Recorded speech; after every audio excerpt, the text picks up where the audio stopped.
บ่มีหยังกินข้าวแรงแกงหน่อไม้กินคือเก่าพวกเจ้าหน่อไม้นี่ก็อ่อนซ่อนคักเจ้าไว้งามแท้งามว่าอายเราไปหาอยู่ทุ่งนามาว่าซ่านฉันเห็นซะก็ว่ามาสิปอกเองเนาะเพราะว่ามันงามแฮงอ่อนซ่อนคักพวกเจ้าหน่อแหนงจังซี่เอามาแกงกินน่ะแซ่บแท้แซ่บว่าเนาะโดยเฉพาะช่วงแบบว่ามันไก่สิเบิดหน่อไม้หรือว่าหน่อไม้มันอยากหายากราคาแพงสิแกงยามใดก็แม่นว่าแซ่บยามนั้นสิหม้อใหญ่ซำใดก็หมดคือเก่าพวกเจ้าหน่อไม้อันนี้เขาเอิ้นว่าหน่อไผ่กิมสุ่งบ่หรือหน่อไผ่อีหยังพวกเจ้าเนาะเป็นแหนงมันน่ะฝนตกใส่มันก็เริ่มแตกออกพวกเจ้าเอ้ยคันว่าช่วงได้มันได้หลายเป็นหน่อใหญ่ๆก็ผัดว่าบ่แซ่บ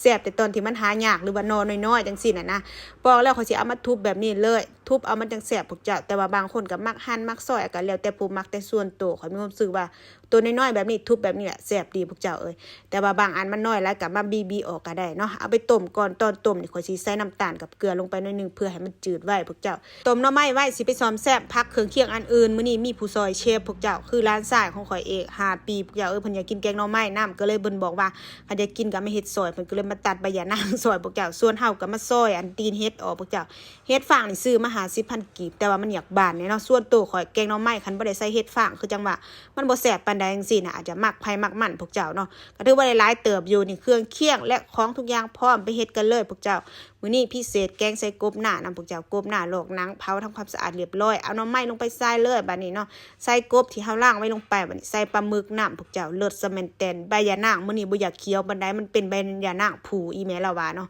แต่ว่าก็พอใส่ได้อยู่พวกเจ้าเอาปลาแดกใส่บัดนี้เนาะปลาแดกเป็นปลาแดกนวงปลาแดกนัวปลาแดกตัวน้อยจังซี่นะปลาแดกขาบของพวกเจ้าเอิ้นว่าจังซี่เนาะ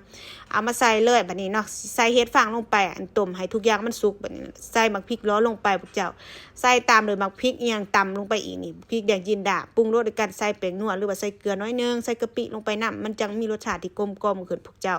คนโคเล่ให้เฮ็ดมันสุกแล้วหลังจากนั้นใส่ผักลงไปใส่ผักแล้วบัดนี้ใส่ตามด้วยข้าวเบื่อเนาะ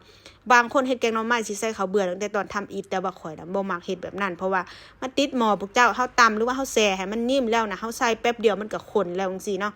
ใส่ข้าวเบื่อลงไปแล้วก็คนโคเล่เข้ากันเลยบัดนี้มันบ่ยังยากเนาะแป๊บเดียวมันก็ข้นได้ทีบัดนี้ก็ปิดไฟเลยพวกเจ้าเอ้ยแกงหน่อไม้กินข้าวแลงของข่อยมันสิเป็นประมาณนี้เลยใส่ผักหลายๆโลด